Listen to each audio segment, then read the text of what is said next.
Dear students, you are welcome to 12th Political Science Chapter 2, and the today's topic is Socialist Party and Communist Party. As we have already read about these in the short note of Socialist Party and the Communist Parties. तो socialist जो party है इसकी ideology और communist party की ideology दोनों में अंतर है। जो सोशलिस्ट पार्टी है, सोशलिस्ट पार्टी की जो आइडियोलॉजी है वो चाहती है या विश्वास करती है डेमोक्रेटिक सोशलिज्म में विश्वास करती है, लोकतांत्रिक समाजवाद में विश्वास करती है सोशलिस्टिक पार्टी। जबकि जो कम्युनिस्ट पार्टी है वो बिलीव करती है कम्युनिज्म में। दूसरा जो अंतर है इसका कि जो सोशलिस्ट पार्टी है वो क्रिटिसाइज़ करती है, आलोचना करती है किसकी? कैपिटलिज्म की। कैपिटलिज्म पूंजीवाद। पूंजीवाद क्या होता है कि उत्पादन के जो साधन होते हैं उन पर व्यक्ति विशेष का अधिकार होता है। इस बात का समाजवाद ये सोशलिस्ट जो पार्टी है वो विरोध करती है और ये चाहती है इस्टेब्लिशमेंट किसकी? सोशलिस्टिक स्टेट की, एक समाजवादी राज्य की स्थापना करना इसका मकसद है। जबकि जो कम्युनिस्ट पार्टी है वो प्राथमिक तौर से या प्रिमिलरी क्या चाहती है?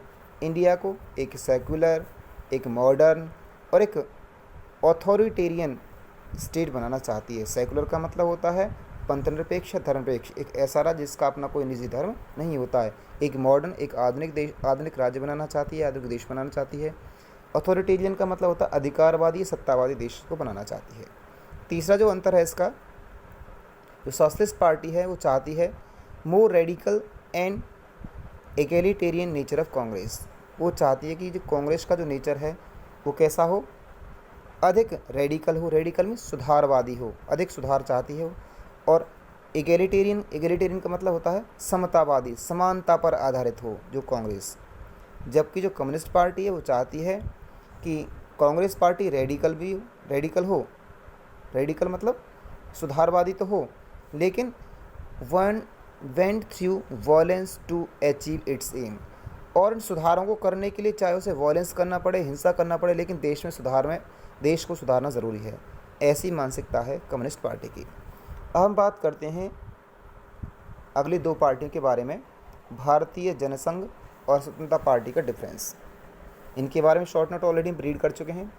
तो जो भारतीय जनता पार्टी है इसकी आइडियोलॉजी क्या है? वन कंट्री, वन कल्चर और वन नेशन, अर्थात एक राष्ट्र, एक संस्कृति और एक देश, ऐसी विचारधारा में विश्वास रखती है भारतीय जनसंघ। जबकि जो स्वतंत्र पार्टी है उसकी आइडियोलॉजी है it emphasize on the free economy and less involvement of government in controlling the economy. इसका मतलब क्या हुआ? ये पूंजीवाद चाहती है। जो स्वतंत्र पार्टी है वो एम्फेसाइज करती है, जोर डालती है फ्री इकोनॉमी, इकोनॉमी को फ्री करने के बारे में, लेस इन्वॉल्वमेंट ऑफ गवर्नमेंट, सरकार का कम से कम इसमें हस्तक्षेप हो, इन्वॉल्वमेंट सरकार की कम से कम हो, ऐसा ये पार्टी चाहती है। किसको? In the controlling the economy, देश की अर्थव्यवस्था को सुधार करने में, कंट्रोल करने में, नियंत्रित करने में जो राज्य का कम से कम हस्तक्षेप हो, ऐसा स्वतंत्र पार्टी चाहती है। दूसरा जो अंतर है, this called for a reunity of India and Pakistan in Akhand Bharat. दूसरा जो इसका जो आइडियोलॉजी है वो चाहते कि भारत क्या है? एक अखंड भारत बने। अखंड भारत का मतलब पाकिस्तान और जो भी भारत के पुराने जो पार्ट्स थे उन सबको मिला करके उन सबको मिला करके अखंड भारत की रचना की जाए, ऐसा विश्वास है भारतीय जनसंघ का। जबकि जो स्वतंत्र पार्टी है वो चाहती है it was critical to policy of non alignment and favour to have closer relations with the USA. यह नॉन अलाइनमेंट पॉलिसी की क्रिटिसाइज़ करती है, इसकी आलोचना करती है कि भारत ने जो गुटनिरपेक्षता की नीति का जो पालन किया है वो गलत है।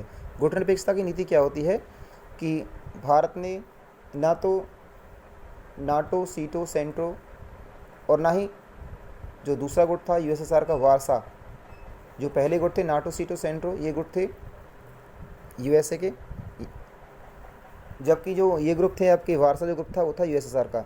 इनमें से किसी भी ग्रुप में शामिल होना नहीं चाहा और इसने एक अलग से पॉलिसी बनाई थी गुट निरपेक्षता की। गुट निरपेक्षता का मतलब होता है किसी भी गुट में शामिल नहीं होने की नीति को उसने पालन किया था। तो जो ये है स्वतंत्र पार्टी, वो इसकी आलोचना करती है कि भारत ने पॉलिसी गलत चूज़ की है और वो चाहती है कि भारत को साथ होना चाहिए, अच्छे संबंध होने चाहिए थे भारत के यूएसए के, क्योंकि यूएसए कैसा है, अमेरिका जो एक शक्तिशाली देश है, उसके साथ भारत को होना चाहिए था। अगला है जो भारतीय जनसंघ है, it was consistent advocate of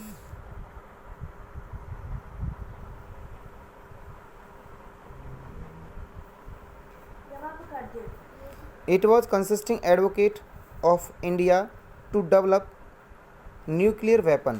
ये चाहती है और वकालत करती है भारतीय जनसंघ कि इंडिया में जो क्या है न्यूक्लियर वेपन जो है डेवलप किए जाएं, न्यूक्लियर वेपन डेवलप करना चाहती है। जबकि जो स्वतंत्र पार्टी है, this party criticise centralised planning nationalisation in one public sector. जबकि जो पार्टी है वो क्रिटिसाइज करती है, आलोचना करती है केंद्रीकृत नियोजन की तथा राष्ट्रीयकरण की तथा वन पब्लिक सेक्टर की आलोचना करती है। हम बात करेंगे तीसरा जो है कि जो वन पार्टी डोमिनेंस था इंडिया का, वो किस तरह से अलग था मैक्सिको के वन पार्टी डोमिनेंस से। कई बार क्वेश्चन रिपीट होता है कि इंडिया का वन पार्टी डोमिनेंस और मैक्सिको का वन पार्टी डोमिनेंस किस तरह से अलग था। और इस क्वेश्चन का जो दूसरा पार्ट है वो ये है कि ऐसी कौन कौन सी which of the two political system is better and why, इनमें से कौन सा जो पॉलिटिकल सिस्टम है वो बेटर है, इंडिया का या फिर मैक्सिको का। तो उसके कारणों पे सीधे चलते हैं कि वन पार्टी सिस्टम जो मैक्सिको का और इंडिया का, इनमें से जो है क्या अंतर है दोनों का। तो फर्स्ट है जो ब्लू कलर है वो डिनोट करता है इसमें इंडिया को, और जो रेड कलर है वो डिनोट कर रहा है इसमें मैक्सिको को। इंडिया में जो है in India Congress party dominated on behalf of the popular consensus. जो भारत में जो वन पार्टी डोमिनेंस है वो जनता की तरफ से था, जनता ने वोट दिया कांग्रेस पार्टी को और इस तरह से वहाँ पर लगातार वन पार्टी डोमिनेंस बना रहा। लेकिन जो मैक्सिको में था वो केवल एक पार्टी होने की वजह से था। मतलब इंडिया में तो क्या था, मल्टी पार्टी सिस्टम था, बाकी पार्टियों ने इलेक्शंस कंटेस्ट किए लेकिन विन नहीं हो पाए। इस वजह से कांग्रेस पार्टी क्या है, डोमिनेट करती रही। लेकिन मैक्सिको में क्या था, जो पीआरआई पार्टी सिंगल पार्टी थी, वन पार्टी सिस्टम है, इस वजह से क्या है वहाँ पर परफेक्ट डिक्टेटरशिप है। द इंस्टीट्यूशनल रिवॉल्यूशनरी जो पार्टी है rule on behalf of the perfect dictatorship, वो एक तानाशाह की तरह काम करती है। और जो इंडिया में जो कांग्रेस पार्टी थी वन पार्टी डोमिनेंस, वो कैसा था, पॉपुलर कंसेंसस था वो। Number 2, in India free and fair elections took place.